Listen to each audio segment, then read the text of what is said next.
Boa noite. Estamos começando mais um Roda Viva. Este programa é transmitido ao vivo pelas TVs educativas de Porto Alegre, Minas Gerais, Espírito Santo, Piauí, TV Cultura de Curitiba e TV Cultura do Pará. É ainda retransmitido para mais 15 emissoras que formam a Rede Brasil, através da TV Educativa do Rio de Janeiro. O convidado desta noite é o diretor do Departamento da Indústria e do Comércio da Secretaria Nacional de Economia, Luiz Paulo Veloso Lucas. Quem está em casa nos assistindo pode fazer perguntas pelo telefone 252-6525. Eu vou repetir, 252-6525, que a Bernadette, a Cristina e a Carla estarão anotando suas perguntas. Para entrevistar Luiz Paulo Veloso Lucas, nós convidamos os seguintes jornalistas: Fábio Paim, repórter especial do Jornal da Tarde; José Márcio Mendonça, comentarista político da TV Bandeirantes; Luiz Roberto Serrano, jornalista; Mauro Chaves, editor de O Estado de São Paulo e comentarista político da Rádio Eldorado; Frederico Vasconcelos, editor do painel econômico da Folha de São Paulo; Gustavo Camargo, editor de economia da revista Exame; Steven Kanitz, professor da USP; e Rick Turner, correspondente da revista The Economist.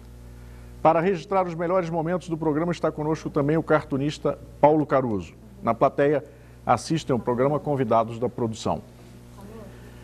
Luiz Paulo Veloso Lucas tem 33 anos, mas não vai ser crucificado hoje aqui. E nasceu em Vitória, no Espírito Santo. É engenheiro de produção formado pela Universidade Federal do Rio de Janeiro, com especialização em desenvolvimento econômico e economia industrial.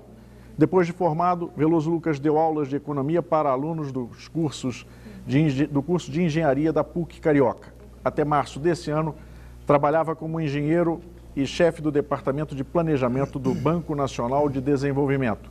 É conferencista e professor em cursos sobre desenvolvimento brasileiro e técnicas de planejamento estratégico. Atualmente, Luiz Paulo Veloso Lucas dirige o Departamento da Indústria e do Comércio da Secretaria Nacional de Economia. Sua principal tarefa neste momento é implantar a nova política de importações do governo federal. Boa noite, doutor Luiz Paulo. Boa noite, Rodolfo. Bom, nós estamos vendo aí esse processo de integração, podemos começar a nossa conversa por aí, esse processo de integração entre Brasil e Argentina. O presidente Collor esteve na Argentina e está se formando aí o mercado comum Brasil-Argentina.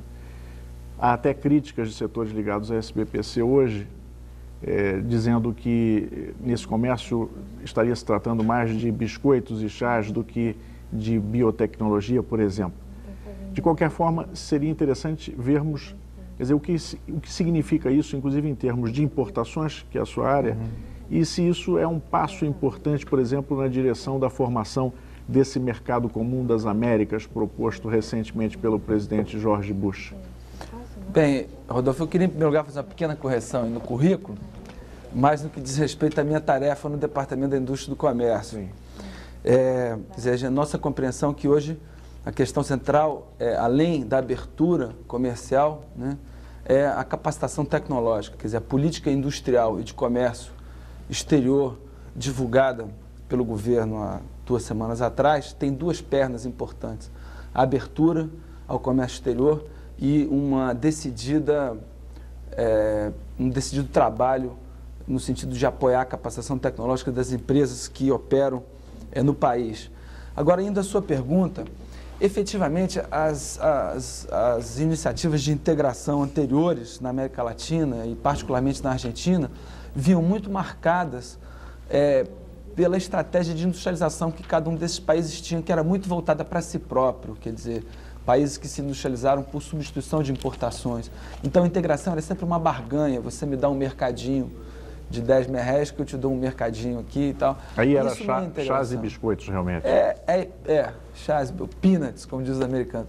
E agora eu acho que o presidente Collor colocou uma perspectiva diferente com o presidente Menem, no sentido de que sistemas gerais, né, de integração sejam montados a partir do trabalho de uma comissão, não por setor, mas que pense na sistemática das tarifas, dos acordos com terceiros países, para que antes de 94 a gente tenha efetivamente um mercado comum entre Brasil e Argentina.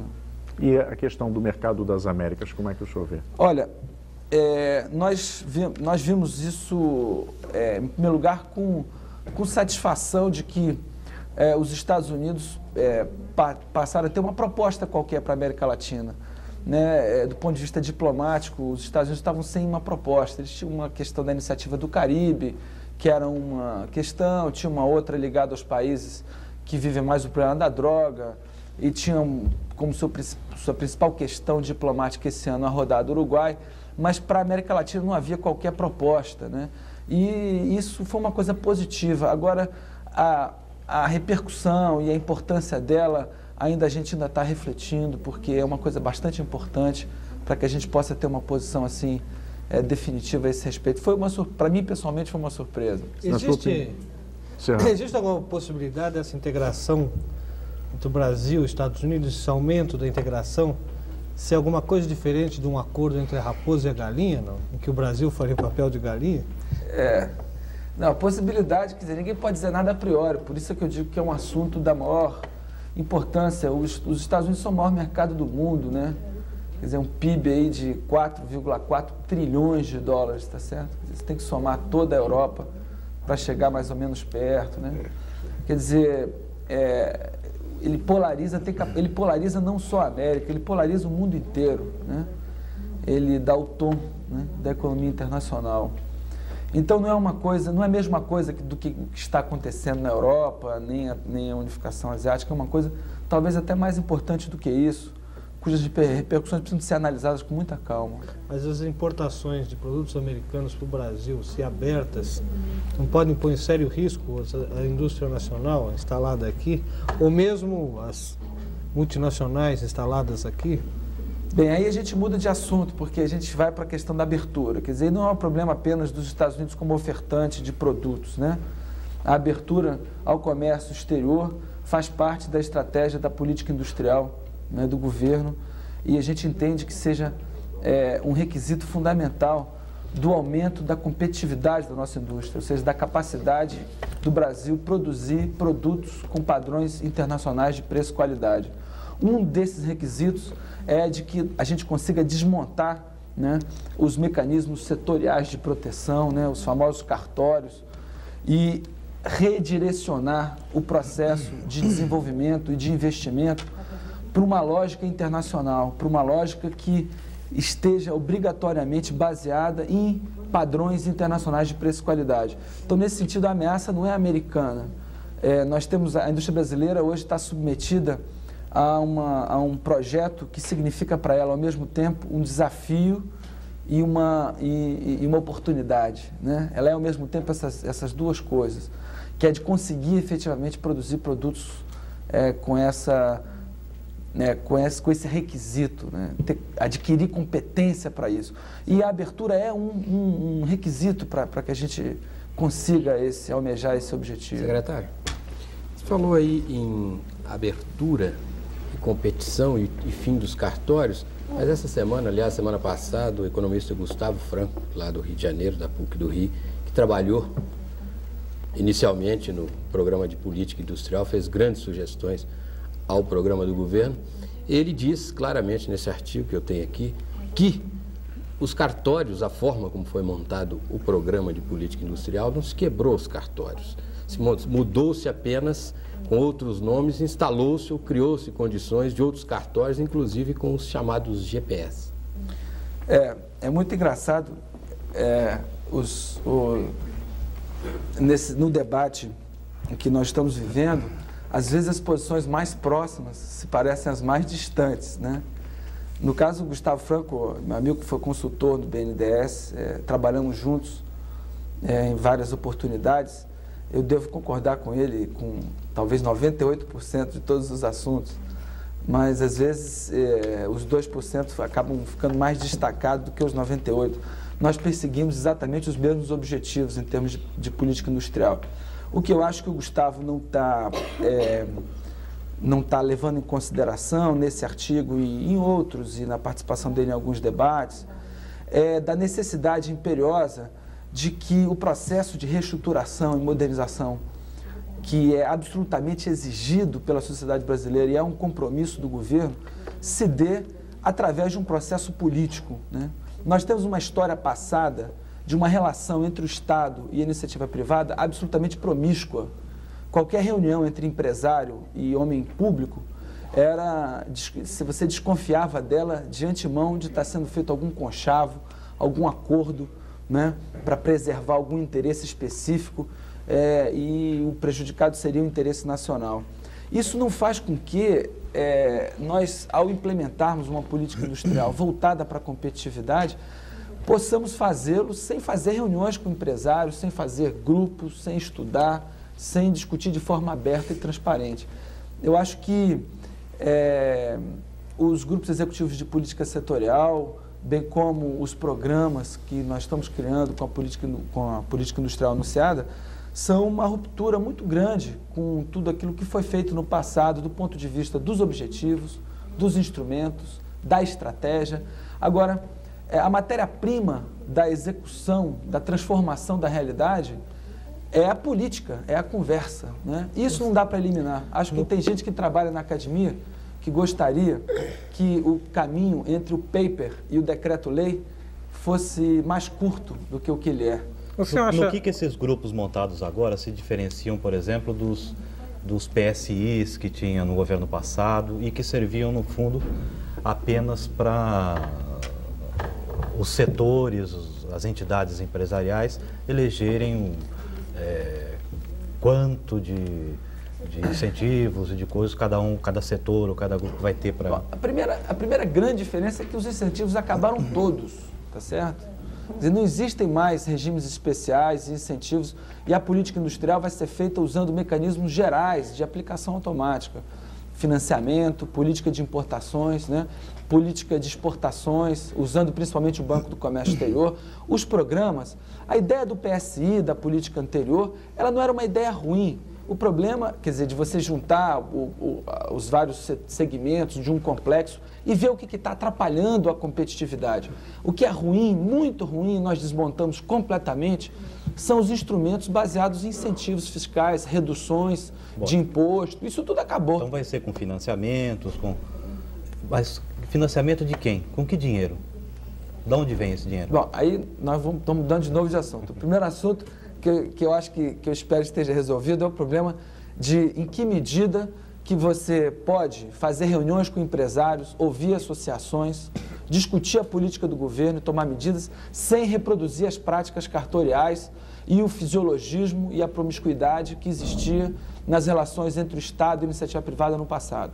Quer dizer, nós não vamos abrir mão de colocar a posição clara do governo no seu papel de pensar no interesse geral e também não vamos abrir mão de discutir com o empresariado, com a iniciativa privada, os problemas sem ter medo de que isso seja e possa ser acusado de corporativismo, tá certo? E de cartorialismo. Não vamos cair nessa falsa dicotomia. Agora, quanto ao dinheiro, de onde vem, acho que todos sabem do esforço que o governo está empreendendo no sentido de fazer um profundo ajuste fiscal, né, que faz parte, que é uma das partes importantes do programa de estabilização. E a política industrial, ela, como eu disse, nas suas duas pernas, na abertura do comércio exterior e na política tecnológica, está completamente inserida no esforço de estabilização. Aliás, não tem nada melhor para o desenvolvimento de médio e longo prazo do Brasil do que o fim da inflação e da estabilização macroeconômica.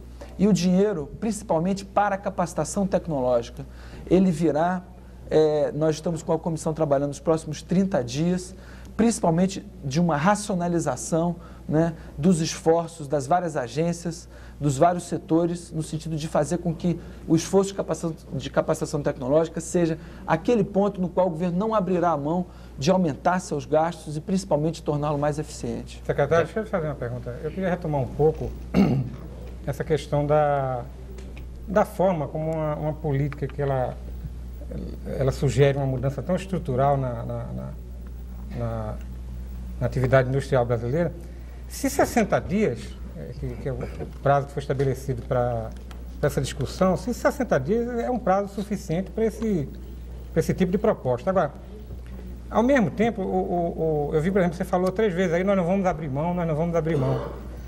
E o presidente Collor, numa entrevista recente, ele colocou o seguinte, ele disse que a política industrial, ela não pode sofrer nenhuma revisão, ela não pode ser revista, até por causa dessa coerência que o senhor colocou entre a política industrial e o projeto econômico completo do Plano Collor, né? Eu gostaria de perguntar concretamente o seguinte: o que é imexível nessa política industrial que te dá essa condição de dizer que nós não vamos abrir mão disso, não vamos abrir mão? Imexível é uma palavra que passou aí para o vocabulário mesmo. Bom, é imexível primeiro o objetivo da política industrial. Qual é o objetivo? Fazer com que a economia brasileira adquira capacidade de produzir produtos e serviços com padrões internacionais de preço e qualidade. Ao contrário das estratégias dos objetivos das políticas anteriores, que eram simplesmente de criar indústrias no Brasil, fabricar produtos. Não basta para o Brasil hoje produzir produtos que antes eram importados, por exemplo, tá certo? É preciso produzi-los com padrões internacionais de preço e qualidade. Não é elementar, nem tá à flor da pele a identificação de por que nós não produzimos produtos com preço e qualidade internacionais em cada segmento. Os problemas são complexos, existem coisas que são gerais, coisas que são específicas. Então, é absolutamente imexível esse objetivo. Nós não o trocaremos por nenhum outro, tá certo?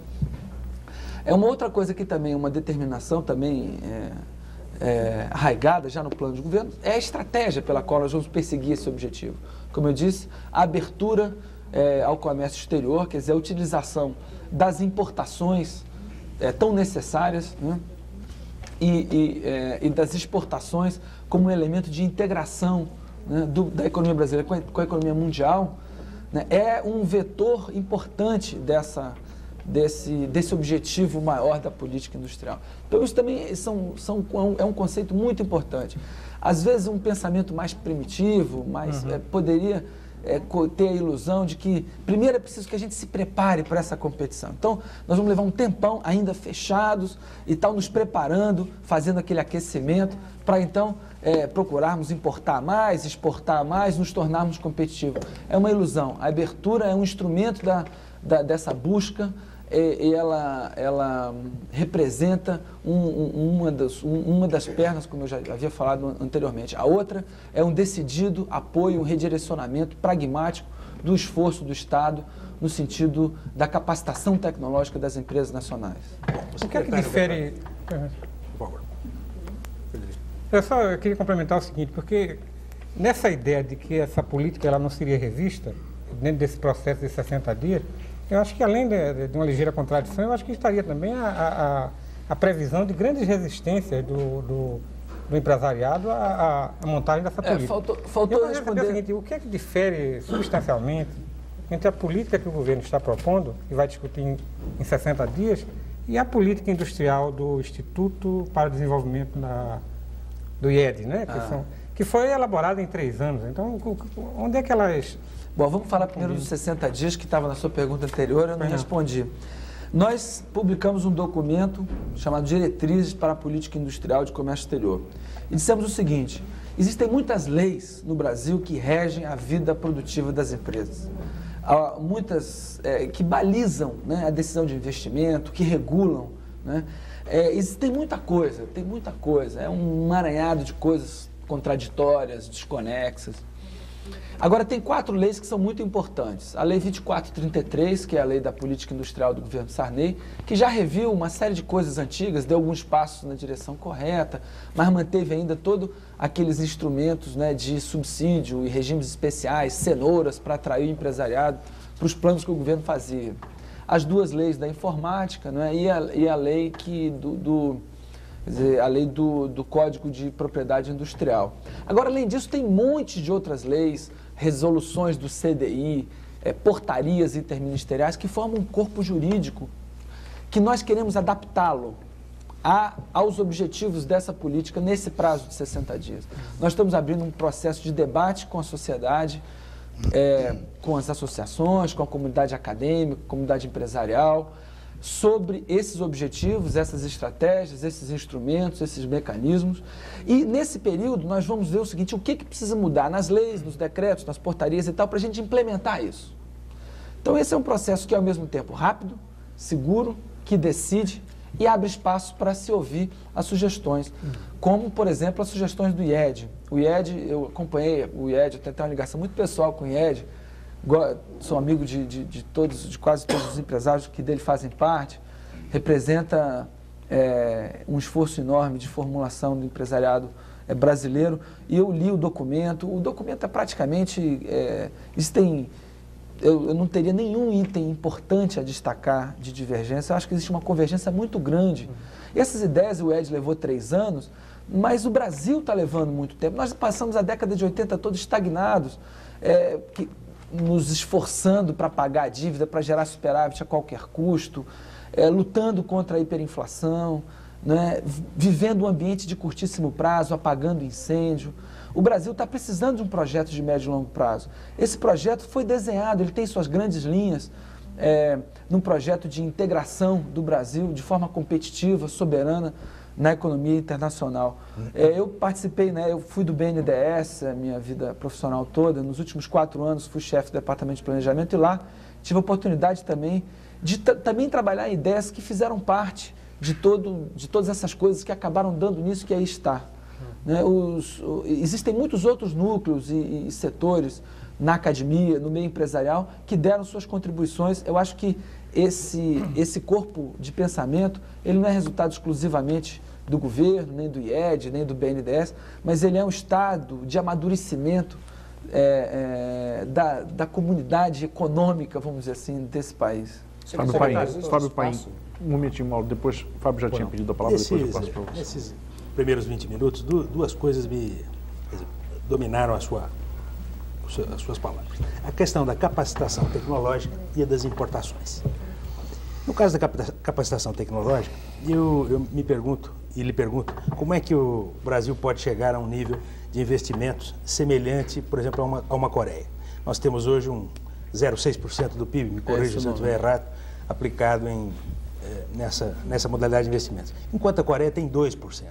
É uma distância muito grande, equivale aí a uns 5 bilhões de dólares em investimento de longo prazo, nem sempre com retorno tão palpável. E, além disso, no caso das importações, qual é o nosso espaço para importar? De fato, com a sua visão de conjunto, com a sua visão do BNDES, pode dar a medida do quanto nós dispomos de reservas para importar, enfim, para bancar uma política que permita até, ao lado de beneficiar a política industrial, que permita até algum resultado no plano da inflação. Então, eu gostaria de ouvi-lo sobre capacitação tecnológica e importações. São as duas coisas importantes, né, realmente.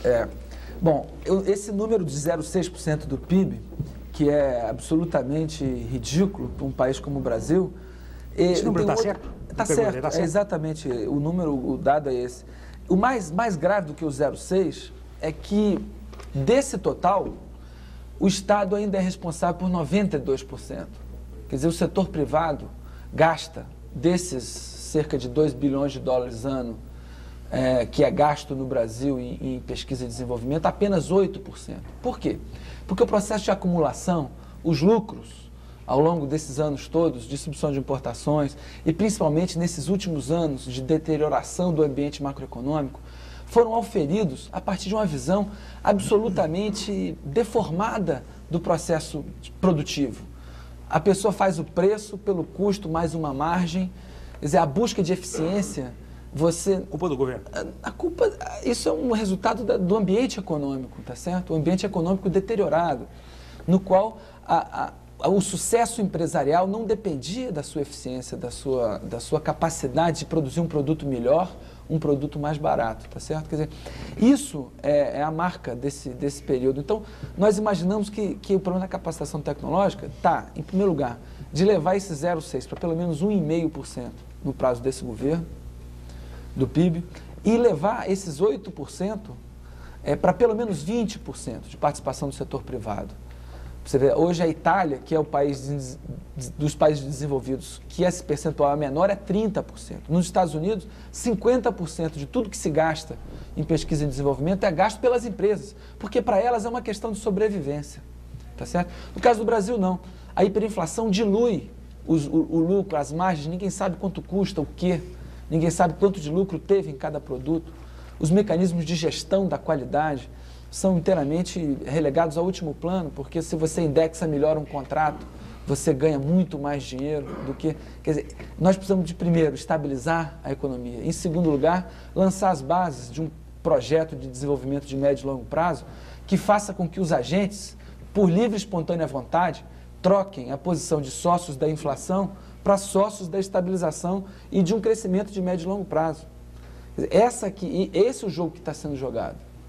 Mauro Certo? Chaves. Secretário, falou-se aqui de resistências à política industrial do governo. Eu acho que é um certo setor que está mais ou menos preocupado com algumas entrevistas, algumas declarações que o senhor fez em entrevistas, que são os pequenos e microempresários. O senhor, em algumas entrevistas, disse que a pequena e microempresa precisa ser redefinida e que deu a entender que aquelas empresas, indústrias de fundo de quintal, aquelas indústrias semi-artesanais não seriam favorecidas, mas as que deveriam ser favorecidas seriam aquelas pequenas empresas que tivessem como característica alta qualificação. O senhor citou o caso, inclusive, de uma empresa de biotecnologia do Rio de Janeiro, com 20 pessoas, que começou faturando $1.000 por mês, depois de 3 anos, com o mesmo número de pessoas, passou a faturar 100 mil. Isso eu dou outro exemplo também, de uma indústria de brinquedos que fabricando 200 mil unidades por ano não teria condições de competir com a empresa do Oriente, uma empresa estrangeira que produzisse 2 milhões. Então eu fico pensando, o pequeno empresário não deve estar muito preocupado, porque ele não vai ter condição de tempo de se atualizar, ele não vai conseguir chegar àquele padrão, aquele ideal, que é o objetivo imexível da política industrial, que é o alto padrão de qualidade, que é o preço competitivo internacionalmente. Ele não vai ter essa condição, pelo menos a curto prazo. Então, talvez ele esteja muito preocupado que o governo deixará ele na chuva e no sereno, sem um tipo de proteção, um tipo de benefício que, de um certo modo, ele sempre contou. O que o senhor teria a dizer sobre isso? Essa pergunta realmente é muito oportuna. Bom, em primeiro lugar, eu quero reafirmar o que eu disse. Quer dizer, eu acho que o modelo empresarial que nós temos é um modelo empresarial formado de grandes grupos que tenham escala para poder investir em tecnologia, né? Para você poder...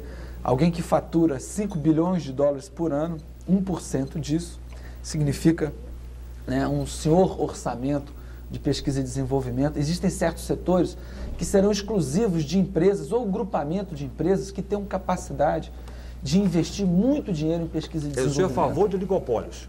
Não, eu vou dizer do que eu sou a favor. Eu sou a favor de um modelo que combine as grandes grupos associado a uma extensa malha de pequenas e médias empresas e microempresas dinâmicas tecnologicamente. Então, o que acontece é que existe esse mundo da competitividade da tecnologia abriu nos países desenvolvidos oportunidades imensas para micro, pequena e média empresa. Ao contrário do passado, em que o processo foi concentrador de renda, concentrador espacial, tá certo?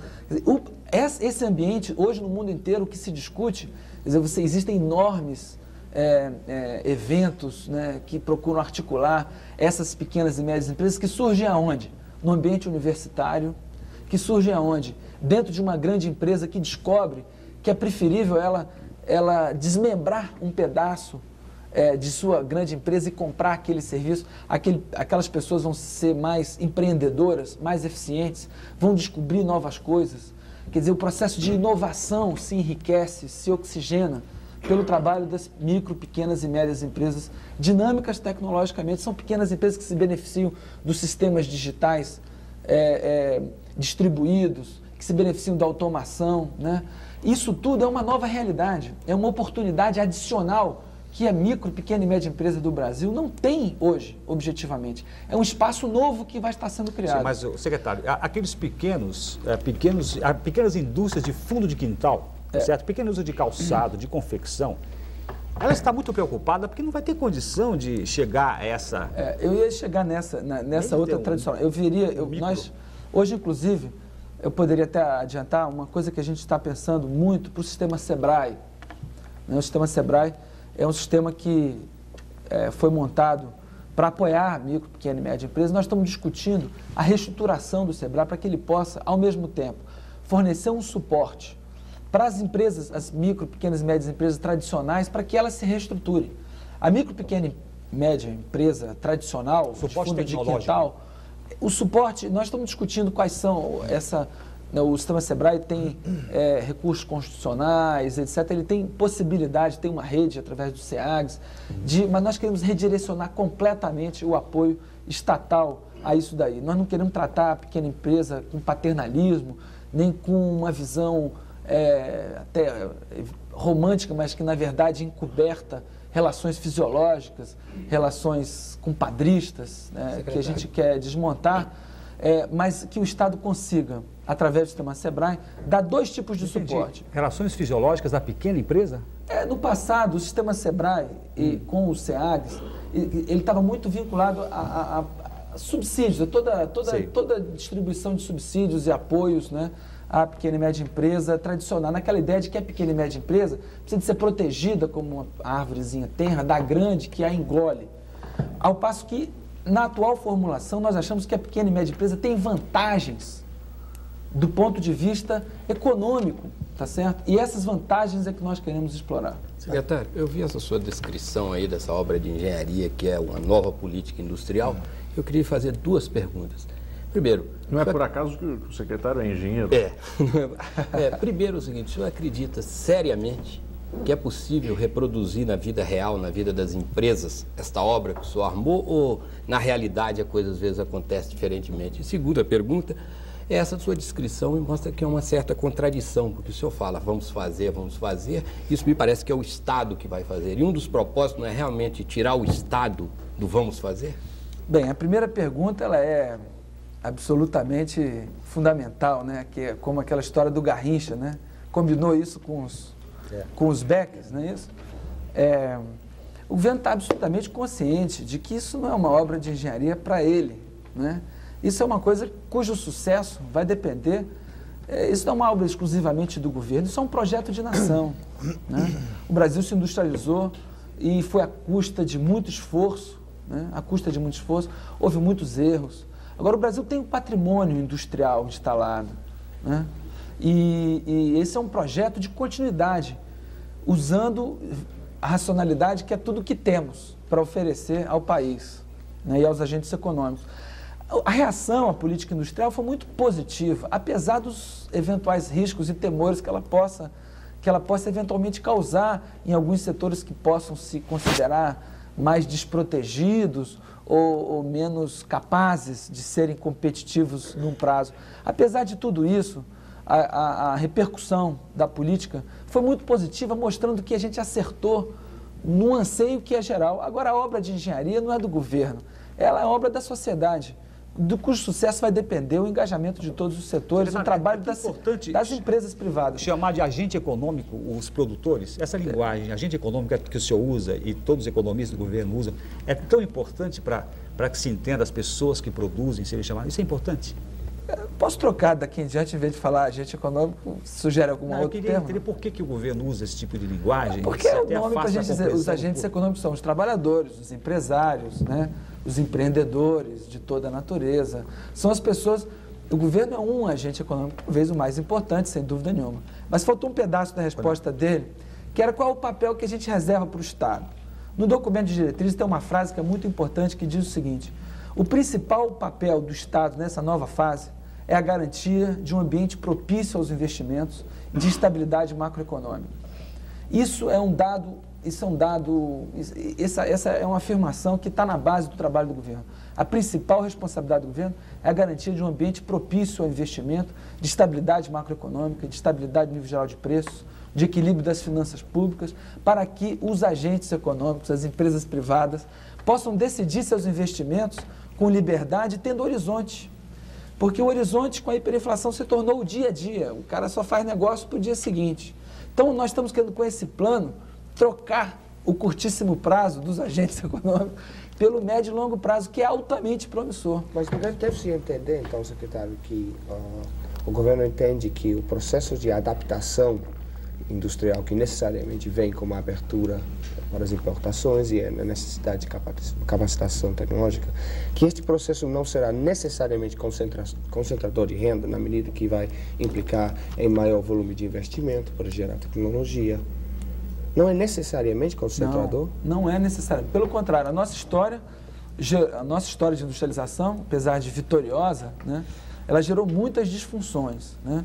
Concentração de renda, baixa participação dos salários na renda nacional, concentração espacial da atividade econômica, não é isso? E ineficiências de toda natureza, uma ineficiência estrutural, que não é causa de você ter uma máquina mais ou menos atrasada, é uma ineficiência dos mercados, das relações econômicas, que tem baixa funcionalidade, esses mercados, né?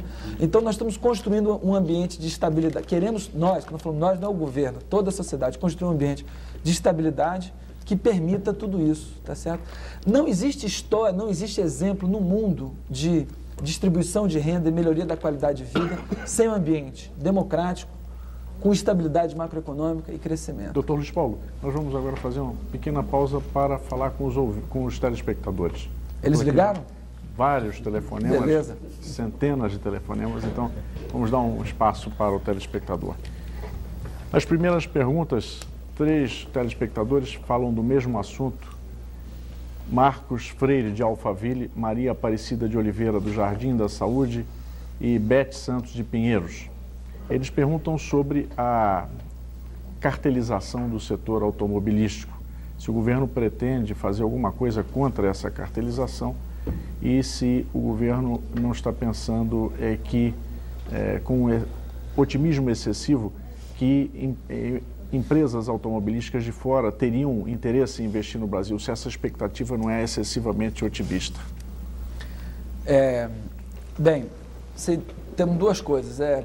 O setor automobilístico, sem dúvida, é de todos os setores de bens de consumo, o mais importante pelo peso que ele tem no PIB, pelo dinamismo que ele gera e até no caso brasileiro, pela importância que ele teve nos primórdios da nossa industrialização. Quando a gente fala em competição, as pessoas pensam logo em que a gente está fazendo uma coisa contra a indústria, né? É que eu queria citar o Paulo Cunha, presidente do IED, que disse uma vez para mim o seguinte: Luiz Paulo, é preciso saber que para fazer política industrial, a gente tem que gostar da indústria. E eu concordo com isso. Nós queremos que a indústria ela se sinta desafiada, tá certo? E consiga competir. Mesmo que esse desafio signifique uma certa raiva no início, tá certo? E no caso automobilístico, eu tenho absoluta confiança. Em primeiro lugar, que as montadoras instaladas aqui vão conseguir se tornar competitivas por investimentos em tecnologia, eventualmente por importações de componentes aqui ou acolá, por uma política mais racional no campo da eletrônica embarcada e até, por que não, pela presença de outras empresas que ainda não estavam instaladas aqui. Nós temos tido em Brasília muitos contatos com empresas estrangeiras, japonesas, francesas, querendo se instalar no Brasil. Não é uma coisa que se faz de uma hora para outra. A importação de carros já está começando com carros soviéticos e agora com os argentinos também? Olha, os carros já começaram no primeiro semestre, já tinha sido liberado. Agora, a indústria automobilística é muito complexa, né? E nós estamos esperando que esse movimento não seja um movimento brusco, de uma hora para outra. A gente gostaria de ver novos ofertantes produzindo no Brasil. Certamente, uma parte do mercado brasileiro vai ser atendido por importações.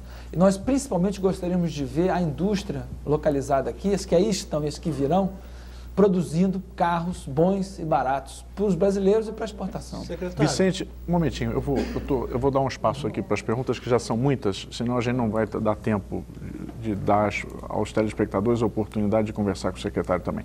Vicente Bianchi, de Campo Limpo, e Vladimir Carneiro, de Presidente Prudente, eles perguntam sobre o mesmo tema, a pergunta deles, sobre se essa política de abertura das importações não pode levar a indústria nacional a afundar.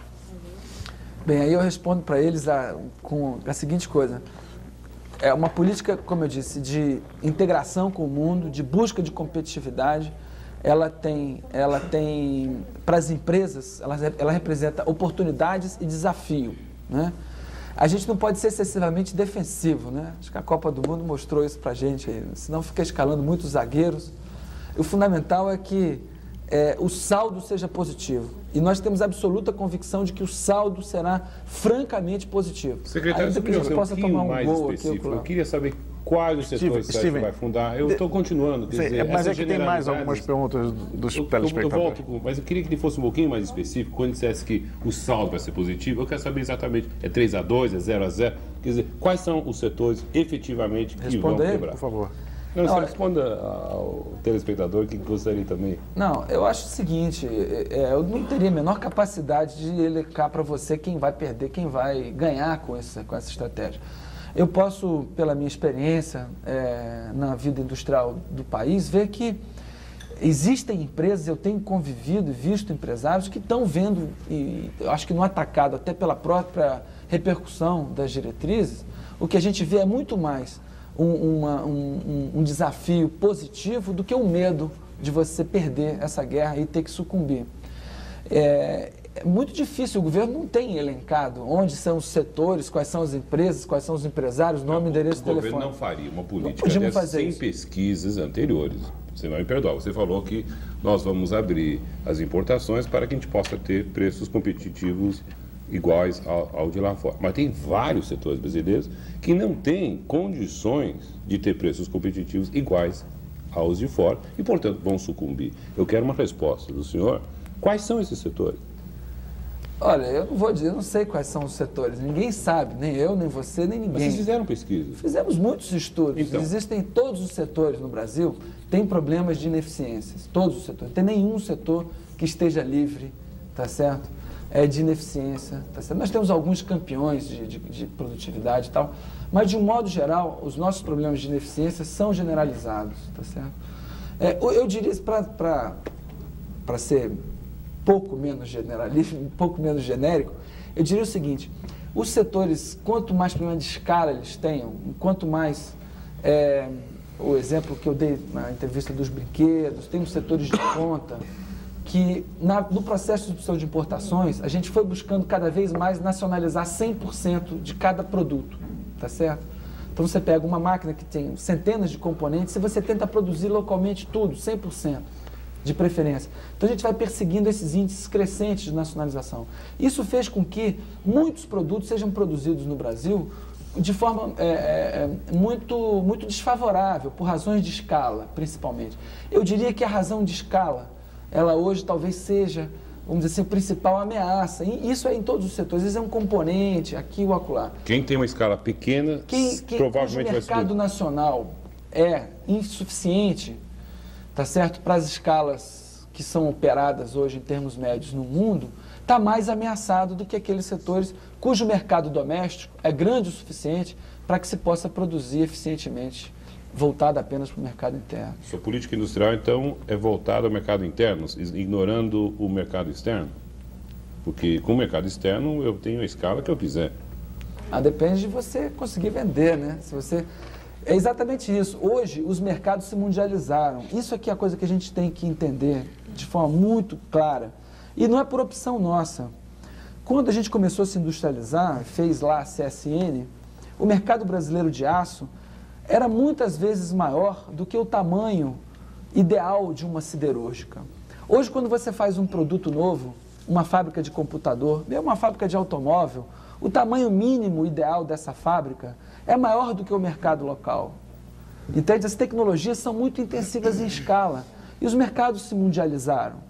Então, hoje, é muito difícil a gente se tornar competente, como nos tornamos em aço, nos últimos 30 anos, produzindo exclusivamente para o mercado local. Então, a gente tem que sempre pensar que o mercado brasileiro é uma parte do mercado mundial. E essa é a lógica que determina a concorrência em todos os setores. E não dá para a gente pensar assim, não, vamos produzir primeiro aqui para dentro, quando a gente tiver bom o suficiente, a gente...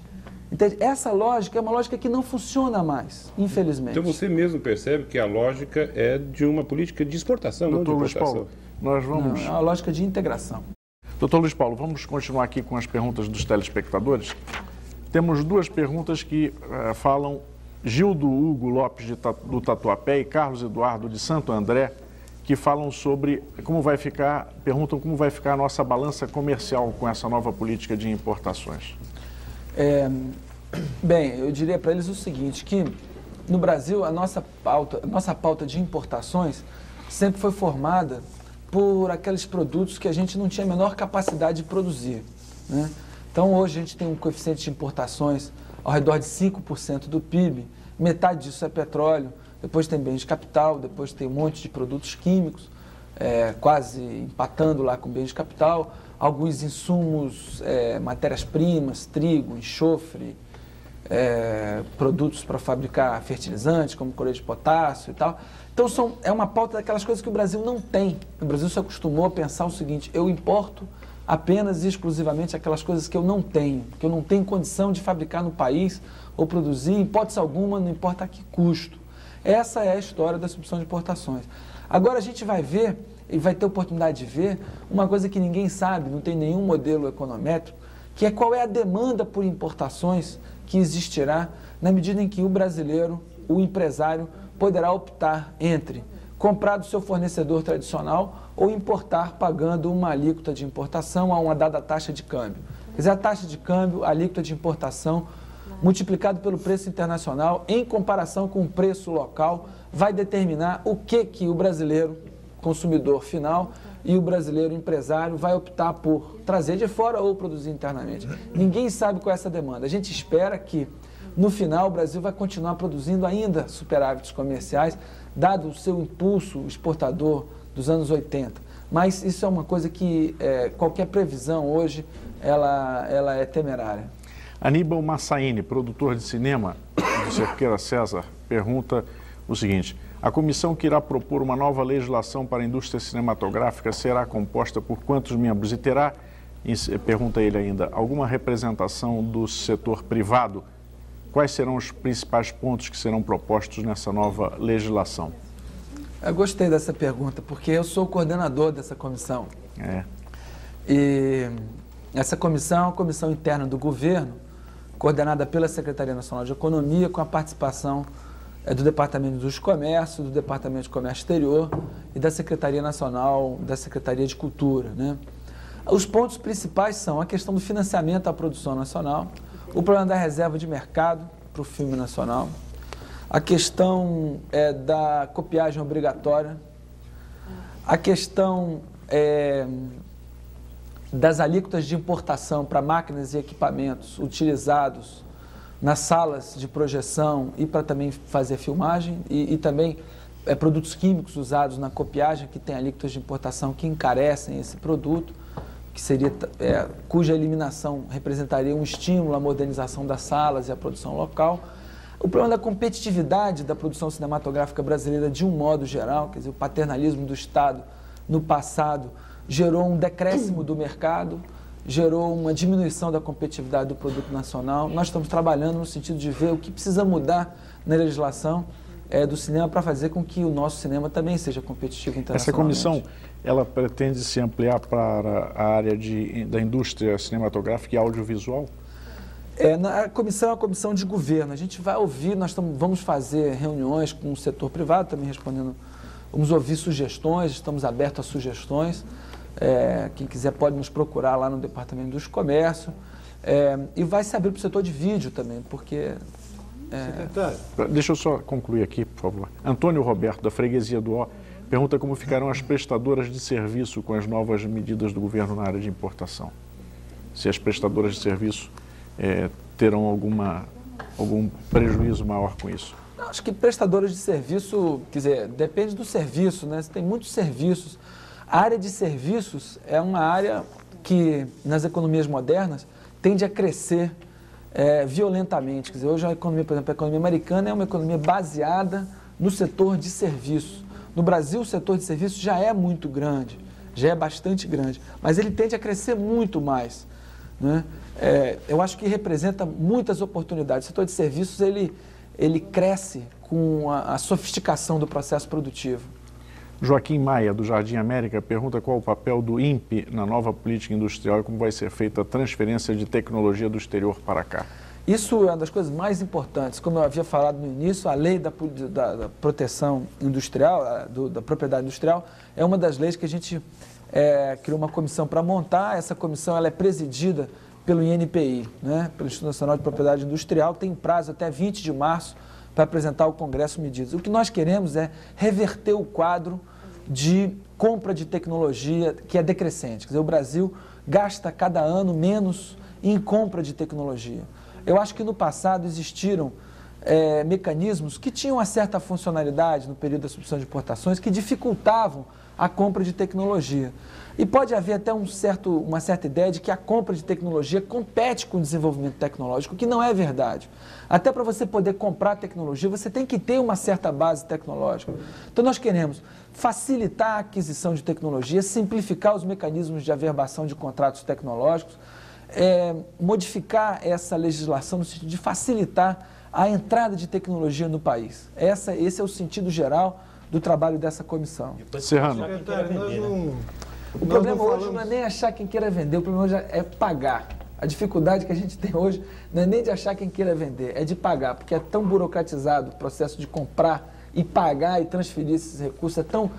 A gente se protegeu tanto contra trambiques na hora de remessa de lucros e remessa de royalties, que se tornou dificílimo pagar contratos tecnológicos. Isso é que os empresários do setor se queixam mais. Secretário, nós não falamos de uma questão central de toda essa discussão, que é a política de informática. Política industrial hoje é política de informática. Toda a modernização, toda a questão da competição passa pela modernização tecnológica apoiada em processos de informática. Como vai ficar, qual é o limite em que o governo vai mexer na política de reserva de mercado? Até que ponto vai haver proteção para essa indústria que está aí, ou a coisa vai ser escancarada ou não? Isso foi uma das coisas mais importantes do documento de diretrizes. O que nós fizemos? Temos um documento de diretrizes que tem lá objetivos, estratégias, instrumentos, e diz o seguinte: tem muitas leis que precisam ser alteradas para que o escopo jurídico do país sirva a esses objetivos. E as duas leis da informática são as filhas caçulas, digamos assim, da substituição de importações. Foram as últimas leis formuladas tendo como referência um processo de substituição de importações. Ou seja, você tem um determinado mercado que você quantifica, porque você sabe quanto você importa, você reserva esse mercado para as empresas produzirem para aquele mercado, na esperança que ao longo daquele período, explorando aquele mercado que ela tem cativo para ela, ela fique competitiva, eficiente, etc. O que tem que mudar, quer dizer, nós não temos de antemão nenhuma determinação de o que muda e o que não muda nessas leis. Muda, em primeiro lugar, o objetivo geral, o conceito no qual ela está inserido. E eu gostaria de dizer que, como destaque, não é nem o problema da reserva de mercado. Eu acho que existe uma transição para o problema da reserva de mercado já prevista na própria lei. Existem os instrumentos como o controle priorístico de importações, né, autorização de produção, o controle sobre marcas, a restrição de uso de marcas internacionais, controles mais rígidos ainda para aquisição de tecnologia, não é isso? E controles também quanto ao problema de origem de capital, empresa nacional, operando ou não. Eu acho que isso introduz uma rigidez muito grande quando essas empresas estarão sendo submetidas ao desafio de também elas serem competitivas. Nós achamos que, ao contrário do que às vezes possa se parecer, o setor de informática, por ser mais jovem, por ser mais dinâmico, ele vai surpreender nesse desafio. Eu acho que ele vai conseguir, dadas as modificações que a gente vai fazer na legislação, ele vai conseguir, eventualmente, restringindo mais seu escopo de atuação em termos de mix de produtos, eventualmente se aproveitando de associações, né, internacionais, olhando também para o mercado mundial, se tornar competitivo rapidamente. Secretário, só uma perguntinha ligada, vou retornar um pouquinho ao que o colega Stephen Cannes mencionou.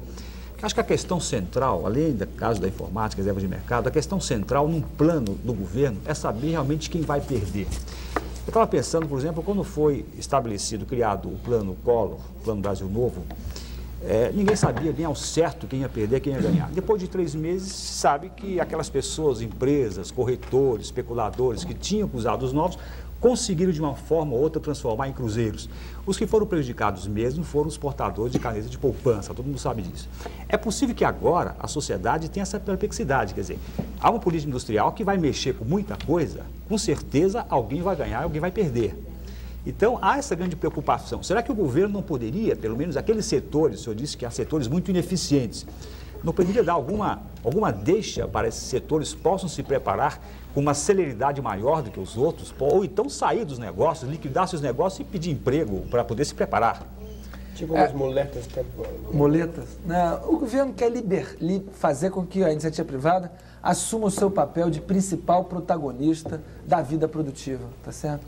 Depois de anos em que o governo era o totalizador das poupanças, orientador dos investimentos, determinador de todas as relações de compra e venda, planejador extensivo da atividade produtiva, os planos governamentais do passado previam-se, vamos produzir tantas milhões de toneladas do produto X no ano tal, e ia selecionando quem é que ia produzir, arrumando dinheiro para o cara que ia produzir aquele produto que foi selecionado. Quer dizer, existe um processo de uma operação desmonte da vida econômica e uma colocação, vamos dizer assim, uma recuperação do papel do empreendedor, da iniciativa privada nesse Mas esse objetivo imexível do governo, como o senhor disse, que é o alto padrão de qualidade e competitividade internacional, ele está interferindo realmente. Ele está interferindo em todos os países. Esses mercados cuja funcionalidade, quando os economistas falam em funcionalidade dos mercados, estão dizendo uma coisa que é conhecida de todos os brasileiros, o telespectador vai saber do que eu estou falando. Quer dizer o seguinte, quando o mercado é funcional, quando o preço sobe,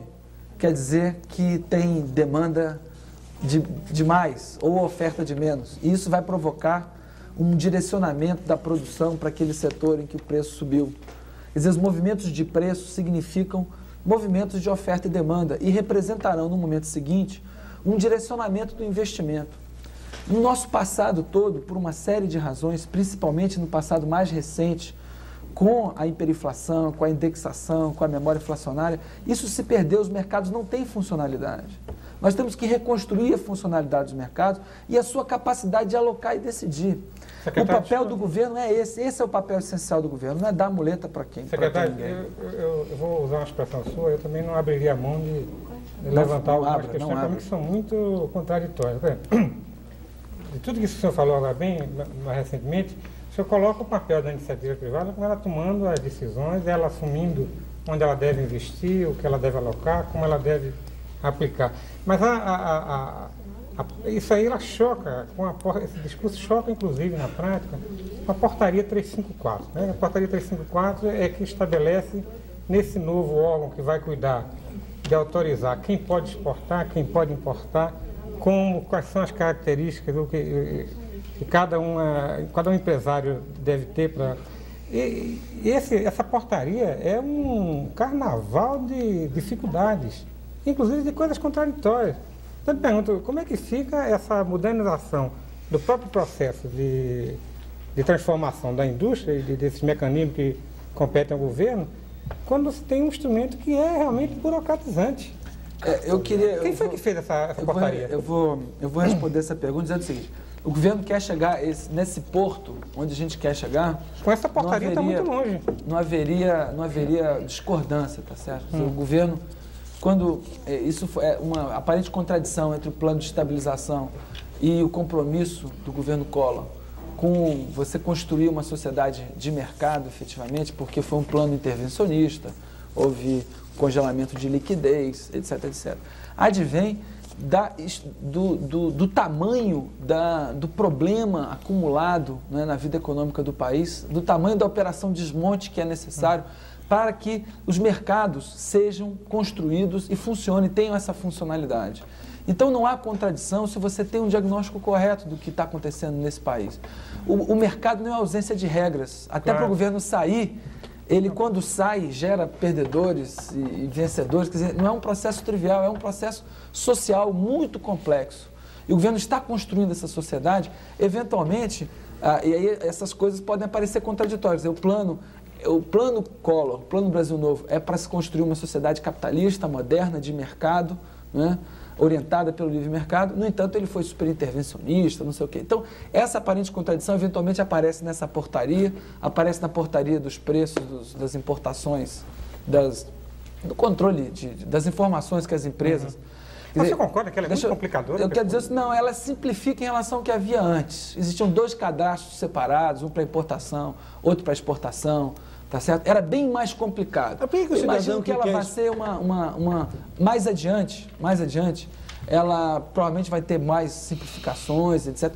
O caminho que a gente está percorrendo é um caminho nessa direção. Certamente ela será mais simplificada mais adiante. Nesse momento foi isso que se conseguiu fazer. Eu tenho certeza que quem opera com comércio exterior identificou um avanço nisso daí em relação ao que havia antes.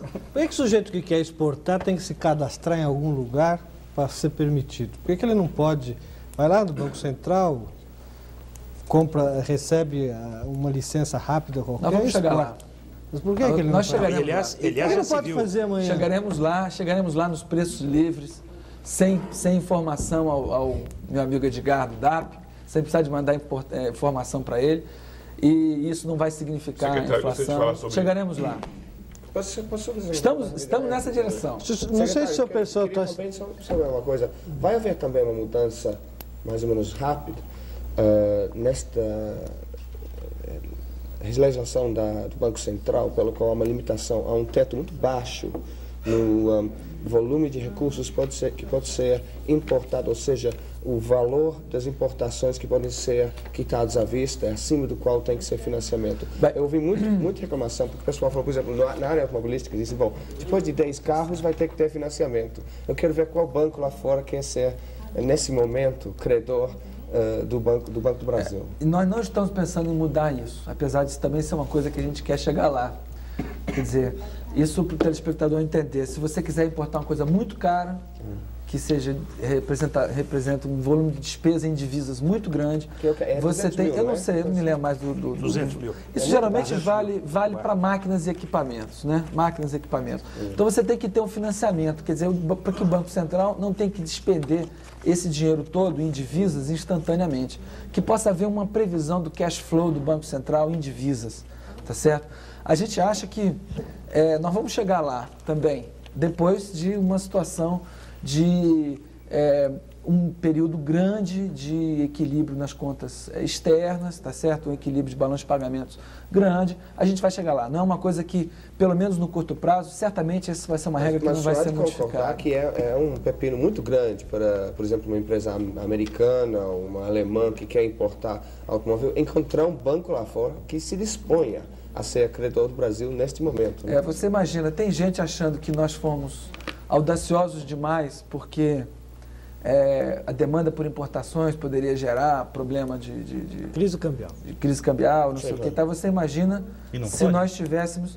Bom, pode. O risco, tem vários riscos envolvidos em tudo isso que a gente está lidando, mas nós acreditamos que o saldo continua sendo positivo. Mas com você imagina se a gente ainda... Isso, por exemplo, é uma coisa de grande impacto. As importações de bens de capital, por exemplo, são da ordem de 4 a 5 bilhões de dólares por ano. Você não pode prever um desencaixe todo. Você imagina se todo mundo quiser pagar 4 a 5 bilhões de dólares que você importa por ano de máquina à vista. Sim. Entendeu?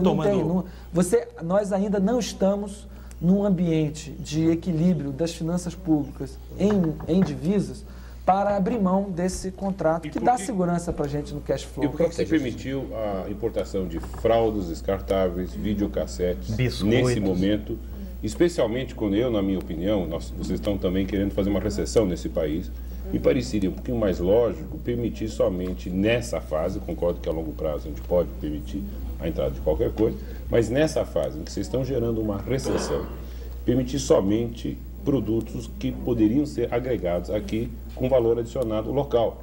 Quer dizer, trazer uma fralda descartável não vai permitir a nenhum trabalhador brasileiro acrescentar valor a essa fralda descartável. A Johnson & Johnson provavelmente vai ter que parar de produzir por um tempo, até que ela acredite que vocês vão continuar no poder ou não, e assim por diante. Agora, trazer tecido ou algodão para se fazer fraldas descartáveis a um preço menor, não teria sido agora estou deixando bem claro, nessa fase de recessão, uma política um pouquinho Só melhor. O neném que adiciona valor na fralda, né? Depois, mais adiante, no uso. Não tem a menor possibilidade do governo escolher o que você fazer. A gente voltar para o anexo C da CASEX, o que é necessário, o que não é, o que é proibido, o que não é, o que é supérfluo, o que não é. Nós queremos fazer com que o consumidor, seja de fralda descartável, seja de parafusos, seja do que for, de todo e qualquer produto, seja produto para consumo industrial, seja produto para consumo final, que o consumidor o empresário ou o consumidor final, ele possa comparar e escolher o que ele quer comprar. Tá certo? A demanda por esses produtos, se a demanda por importações, nós temos um câmbio flutuante, a demanda por importações, se for maior do que a um determinado câmbio, isso pressionará o câmbio para cima, tornará as importações mais caras. No momento seguinte, menos gente, vai ser mais caro, menos gente vai querer. 8%, né? Nesse processo, quer dizer, o governo não pode, de antemão, o processo de liberação das importações é justamente o governo dizer que não é ele que diz o que é mais necessário importar. Quem diz isso é o mercado. Mas nesta fase de estabilização da economia, que não terminou ainda, ao permitir importações generalizadas e, portanto, uma pressão maior sobre a taxa de câmbio, que leva o câmbio para cima, o governo não vai permitir, vamos dizer, que as empresas, de repente, vão passar a olhar a taxa de câmbio. Por exemplo, semana passada subiu 8,5%. Então, as empresas não vão começar a olhar a taxa de câmbio e falar, bom, esse é o indexador, esse é por aí que os preços vão, e até um momento em que o governo vai ter que apitar e parar o jogo? Olha, o governo tem sido, em muitos debates que eu tenho ido, principalmente o pessoal de exportação pede, precisamos de uma sinalização para onde vai o câmbio. É exatamente isso que as pessoas gostariam de ter, que é a situação que elas tinham antes, muito confortável, de saber qual era a tendência de evolução dos preços relativos, e ela se protegia, ela fazia essa proteção. Quer dizer, nós estamos num processo de estabilização e de ajustamento, no qual a sociedade vai determinar qual é a estrutura de preços relativos em condição de se manter estável. Quantas fraldas valem uma calça ali, quantas calças ali valem um punhado de dólares, tá certo? Isso daí é a expressão de valor relativo entre os bens e entre os serviços, que a sociedade perde completamente de vista num período hiperinflacionário. E quando o governo coloca o câmbio flutuante, a demanda livre por importações, um projeto de médio e longo prazo, nós estamos articulando justamente um programa de estabilização, tá certo? Com uma transição para preços livres e estáveis, e um projeto, o que a sociedade tinha que cobrar efetivamente do governo são regras estáveis, claras e transparentes para o médio e longo prazo, que é o que o país nunca teve. O país tem uma política clara de importações, sabe que nós vamos chegar em 94 com aquela estrutura de alíquotas, quer dizer, sabe o que não vai fazer, o que não vai ser feito, quer dizer, tudo isso que foi posto nas diretrizes e consubstanciado em alguma das medidas, sinaliza qual é o ambiente no qual o empresário vai decidir, entendeu? Quer dizer, a questão do preço do dólar futuro, hoje ninguém pode, o governo não diz se o dólar está bom, o dólar bom é o dólar do equilíbrio, é aquele que equilibra a demanda por importações e a oferta dos exportadores que tem. Esse aqui é o dólar bom. Ele vai subir e ele vai baixar. Ele pode subir como ele pode baixar, como qualquer preço. Mas isso não é contraditório, não é ruim durante esse período de estabilização? Você abrir importações generalizadas? Olha, a estabilização é um processo doloroso, principalmente porque as pessoas saem de uma situação em que elas, apesar de estarem indo para o abismo, se sentem mais seguras. A hiperinflação é como aquele jogo de cadeiras, que fica todo mundo correndo em volta das cadeiras, e com a hiperinflação o que acontece é que cada vez tem menos cadeira. Quando você faz um plano de estabilização, todo mundo senta, e tem menos cadeira do que a gente para sentar. Então existe um desconforto na acomodação dos preços relativos. Esse é o desconforto que as pessoas estão vivendo o risco. Porque quando você está indexado, o principal efeito da inflação, que é a distribuição de renda de um agente para o outro, você está protegido. Você acha que está protegido e está alimentando. Isso, quando um plano de estabilização tira isso, tira essa muleta dos negócios, os negócios ficam incrivelmente arriscados, a vida econômica fica muito angustiante, tá certo? E nós precisamos, a estabilização são preços livres e estáveis, horizontes de médio e longo prazo para os negócios, contratos anuais, liberdade de mercados. É para lá que nós estamos caminhando. E vamos caminhar para lá. Doutor Luiz Paulo, vamos dar mais umas perguntas aqui para o telespectador. Estão chegando muitas perguntas, um grande interesse aqui. É mesmo? Feliz.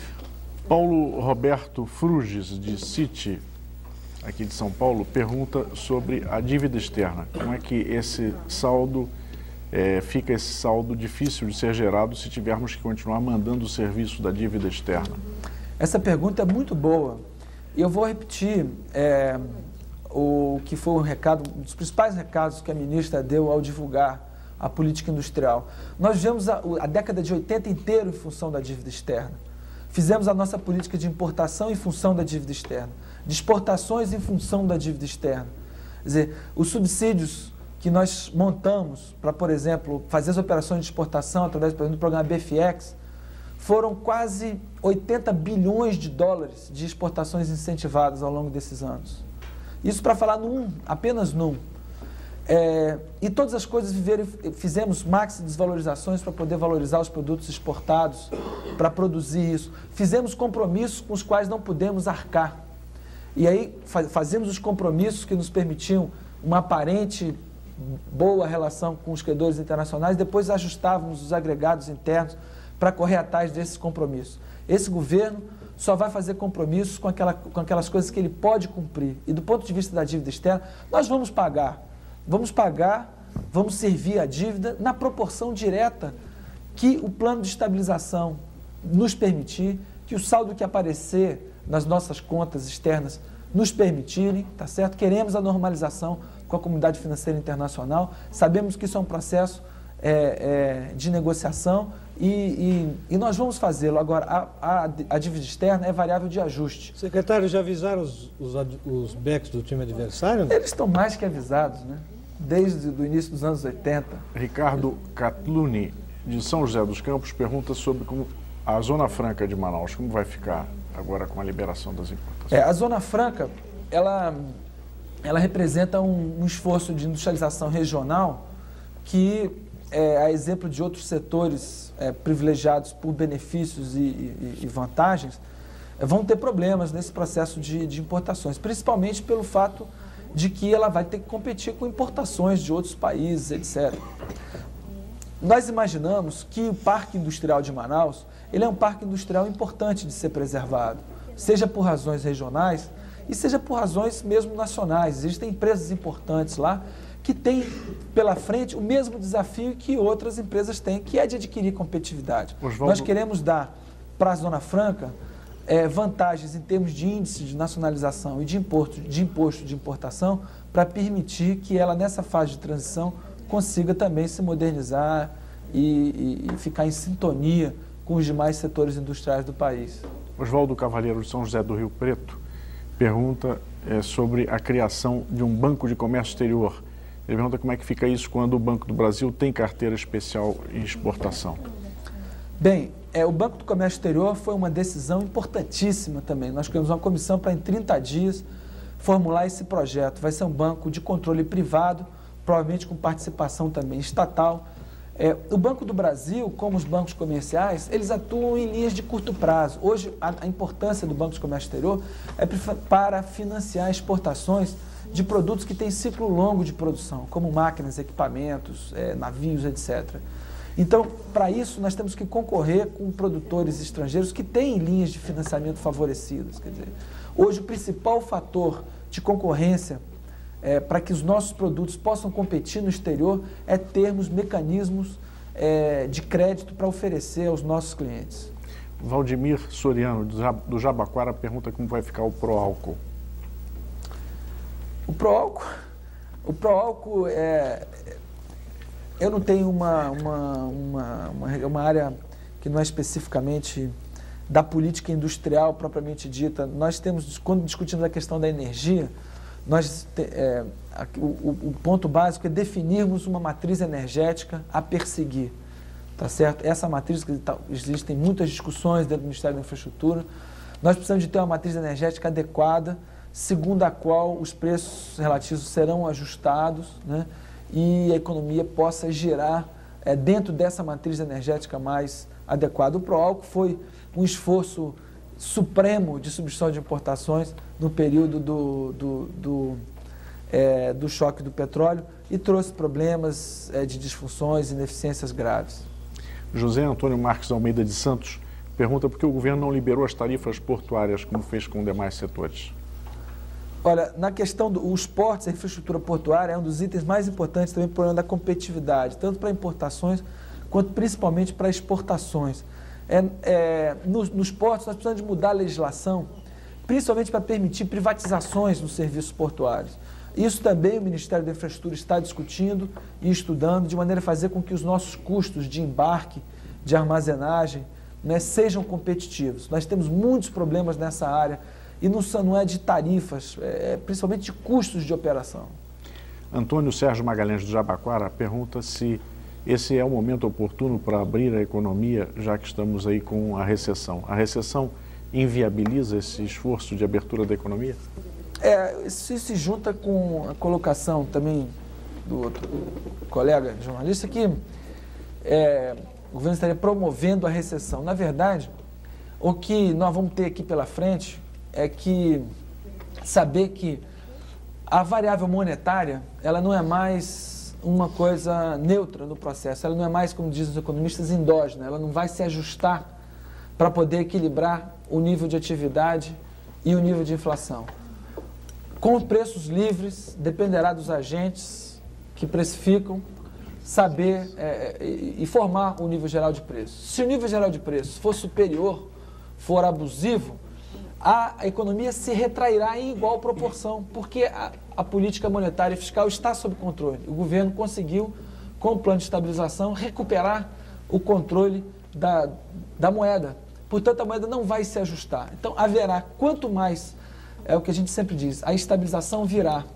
O custo da estabilização dependerá do grau de entendimento que nós, governo e agentes econômicos, conseguimos ter dentro da economia. Secretário, quanto mais entendimento, menor custo. Secretário, só queria que o senhor uma perguntinha curta. Quando o senhor respondeu a pergunta do Proálcool, o senhor deu um sorrisinho assim que já deu para a gente entender o futuro do Proálcool. Mas eu queria aproveitar, e acho que os proprietários de carro devem ficar muito preocupados com o seu sorriso inicial. Agora, eu gostaria de perguntar, a propósito disso, se haverá possibilidade, dentro da política industrial do governo, um distribuidor de combustível importar diretamente, sem passar por Petrobras e nada. Não, meu sorriso eu sou um sujeito alegre, então... Ao contrário dos possuidores de carro a álcool. Eu sou um possuidor de carro a álcool. Meu carro é álcool. O senhor não tem nem um segundo opcional a gasolina? Não tenho, só tenho um carro a álcool. Então o senhor é feliz mesmo. E eu acho o seguinte, eu acho que existe... O Proálcool ele teve uma importância grande naquele momento de submissão de derivados de petróleo. E hoje existe uma necessidade de revisão de toda a estrutura, como eu falei, da matriz energética, para que nós não estamos procurando preço e qualidade, padrões internacionais para tudo. Isso é válido também para a matriz energética. Então nós precisamos de usar o álcool na proporção em que ele seja competitivo, tá certo? Com os demais combustíveis e com um projeto de médio e longo prazo de uma matriz energética adequada aos recursos do país. Quanto às importações, se você vai poder importar livremente, isso bate na questão do monopólio constitucional do petróleo, né? Quer dizer, nós imaginamos que existem 3 setores que têm monopólios constitucionais, que é a mineração, o petróleo e as telecomunicações. Na medida em que a política industrial e o projeto de governo busca justamente fazer as mudanças que são necessárias para que o brasileiro possua ou possa ter produtos com padrões internacionais de preço e qualidade. Até porque preço baixo é salário real, tá certo? É a única maneira de aumentar salário real, é ter preços, é ter uma estrutura de oferta, né, de bens e serviços em padrões internacionais. Também esses setores que são objeto de monopólio constitucional precisam colocar em sua formulação estratégica que eles também precisam perseguir esses padrões, sejam eles monopólio constitucional ou não, porque nós temos alteração da Constituição 93, podemos ter outras.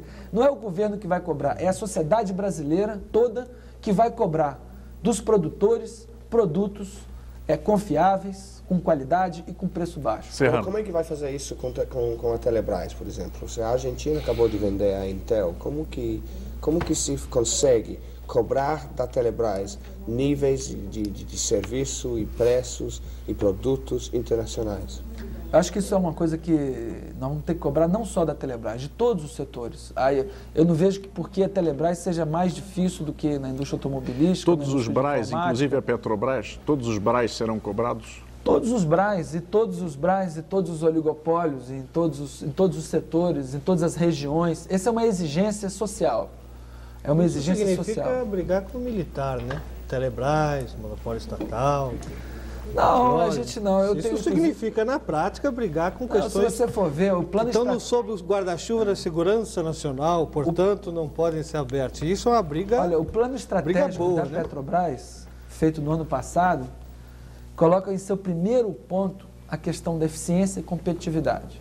Quer dizer, ela coloca o seguinte, a questão central para a Petrobras nos próximos 10 anos, até o ano 2000, é perseguir padrões de eficiência e qualidade. Eles estão isso e o problema da ameaça não é porque o governo, porque a sociedade não vai aceitar pagar, subsidiar um produtor ineficiente, pagar um sobrepreço, tá certo? Isso é o esgotamento da substituição de importações e que perpassa todos os setores. Não se iludam na Telebrás, na Petrobras, no setor de mineração, em todos os setores, por mais eventualmente protegido que eles possam hoje parecer. Isso quer dizer que vocês vão pôr a lei antitrust em cima da Petrobras e dividida em 8 empresas? Não. Que é a única forma de você ter eficiência no setor estatal, pode, em vez de privatizar, que eu acho que vai ser impossível, seria dividir a Petrobras em 8 empresas e fazer elas competirem entre si. Cada governador ficaria com uma parte e faríamos uma... Eu não acredito nisso. Eu acho que só ia piorar a situação. A Petrobras é uma empresa que ela, sob muitos aspectos, é uma empresa grande, muito competitiva. A Petrobras hoje está atuando em 32 países, está atuando nos Estados Unidos. É uma empresa que tende a ser a nossa primeira multinacional. Eu vejo para a Petrobras um futuro muito positivo. É uma empresa que segura o mercado de ações, com seu controle pulverizado. Eu acho que essa ideia de que 8 pessoas competindo geram um equilíbrio de mercado é uma ilusão que o capitalismo moderno já... São suas ideias, a sua ideia. Antes de chegar nesse futuro, aí, onde o senhor disse que nós vamos chegar lá, a Petrobras vai enfrentar, muito brevemente, o problema central do represamento de tarifas. Quer dizer, existe hoje uma meta que foi anunciada pelo presidente, de que em agosto a inflação chegaria a 3%. Para essa inflação chegar a 3% em agosto, das duas, uma. Ou terá uma manutenção aí do processo de segurar salários e, de outro lado, segurar as tarifas. E já há os primeiros sintomas de que a Petrobras vai chiar se não houver um reajuste de preço. Então, quer dizer, tem problemas que são muito imediatos e não existe essa facilidade da... Não tem nenhuma facilidade. Eu espero que meu sorriso não seja confundido com achar que essa é uma tarefa fácil. Pelo contrário, eu apenas acho que isso é uma tarefa de todo mundo. Né? É uma tarefa de todo mundo. E eu acho que nós ainda estamos nos batendo nas dificuldades da estabilização. E eu gostaria muito que ficasse muito claro que a política industrial de comércio exterior é uma consolidação e uma continuidade do esforço de estabilização. Ela depende disso, né? Ela depende, e a estabilização também depende disso, porque depende também fazer com que as pessoas, que os agentes econômicos vejam que existe um futuro no médio e longo prazo e que a estabilização ela é necessariamente um processo de realização de perdas passadas. Isso, portanto, é um processo conflitivo, porque as pessoas estão disputando para ver quem perde menos. É esse processo de combinar os preços relativos, ele não é um processo fácil, ele é um processo conflitivo. O conflito distributivo se acirra. Mas deixa eu te perguntar uma coisa muito prática. Então, por exemplo, desculpa interromper, mas o senhor coloca um ponto que ele colocou que eu acho importante.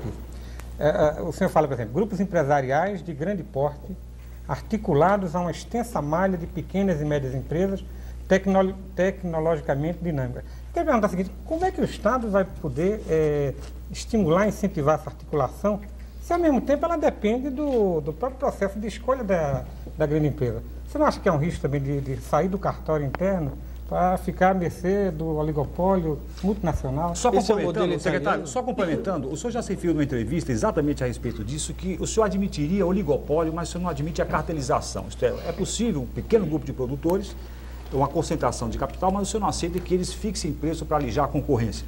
Eu perguntaria exatamente nessa linha, se é possível isso, quer dizer, que o oligopólio deixe de se cartelizar, e o que foi mencionado aqui também, lei antitrust, qual seria o perfil da lei antitrust do governo, se ela iria atingir esse ponto?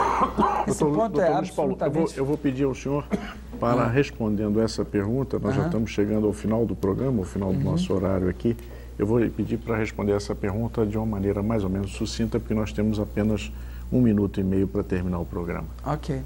Então, vou ser mais breve do que a pergunta merecia, porque a pergunta é muito importante. Falar da questão mesmo do cartel, acho que pegar a sua pergunta. Efetivamente, a exigência de concentração faz com que certos setores não caibam um monte de gente, não faz o menor sentido, né? Hoje você tem, e concentração de capital não quer dizer concentração de renda. Num país como, tem muitos países que têm uma concentração de capital muito maior do que a do Brasil, quer dizer, grandes empresas, e, no entanto, a renda é muito mais distribuída, as pessoas vivem muito melhor. E a competição hoje no mundo, a gente precisa destruir aquele mito do capitalismo primitivo, de que a competição pulverizada, um monte de gente que nem na feira, conduz ao equilíbrio. Hoje, a competição e a associação são duas faces da mesma moeda. Duas empresas concorrentes se associam numa pesquisa tecnológica, elas são sócias no mercado, competidoras no outro, tá certo? Essa é a nossa realidade hoje do mundo. E eu acho que, falando da pequena empresa, não é nenhuma retórica. E pela primeira vez eu acho que o governo fala de pequena empresa sem retórica. Porque, efetivamente, nós achamos que vai se abrir um espaço muito grande para as pequenas empresas dinâmicas tecnologicamente, que surgem no ambiente das grandes empresas, que é a experiência mundial. O cara está lá numa grande empresa e até incentiva que um grupo de empregados dele se liberte, faça uma pequena empresa e sirva a ele, surge no ambiente acadêmico. Né? Nós achamos que esse é um modelo que deve favorecer a esse projeto, né, nacional de integração soberana e competitiva do Brasil na economia mundial. Dr. Luiz Paulo Veloso Lucas, diretor do Departamento da Indústria e do Comércio da Secretaria Nacional de Economia. Muito obrigado ao senhor pela sua presença aqui no Roda Viva. Em nome da TV Cultura, eu agradeço muito a sua presença, agradeço aos telespectadores que nos honraram com a sua preferência, agradeço aos jornalistas que nos ajudaram a fazer o programa, agradeço também a Bernardete, a Cristina e a Carla, que estiveram aqui atendendo gentilmente os telefonemas, e ao Paulo Caruso, que registrou lá em cima os melhores momentos do programa. Muito obrigado e até a próxima segunda-feira com mais um Roda Viva às 21h30, 9h30 da noite. Boa noite.